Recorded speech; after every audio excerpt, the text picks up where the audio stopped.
Jau kurį laiką netyla diskusijos dėl švietimo tinklo optimizavimo. Šiauliuose mažėjant moksleivių skaičiui svarstoma pradinės mokyklas įkelti į pagrindinės arba sujungti dviejų mokyklų administracijas. Tokie planai piktina ne tik bendruomenę, bet ir Seimo narius. Politikams įteikta daugiau nei 4000 šiauliečių parašų.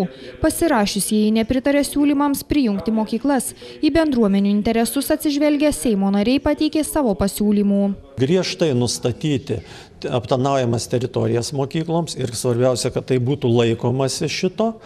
Ir antras, vis tik nustatyti optimalų mokykloje mokinių skaičių.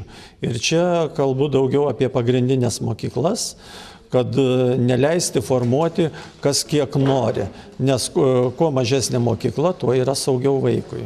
Pasak Seimo narių, artimiausių metų planuojama teikti įstatymo pataisą, kad mokyklų direktorių atlyginimai nepriklausytų nuo mokinių skaičiaus. Tai esą padėtų sumažinti konkurenciją tarp ugdymo įstaigų.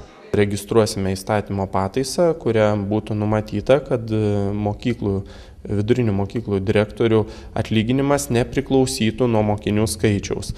Tai būtų užkirstas kelias dirbtinai didinti moksleivių skaičių mokyklose, turint tokį tiesioginį interesą gauti didesnį atlyginimą.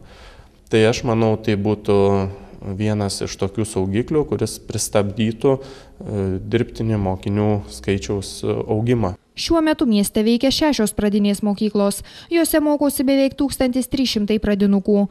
Tačiau pasak švietimo skyriaus darbuotojų, jose mokinių skaičius kasmet mažėja.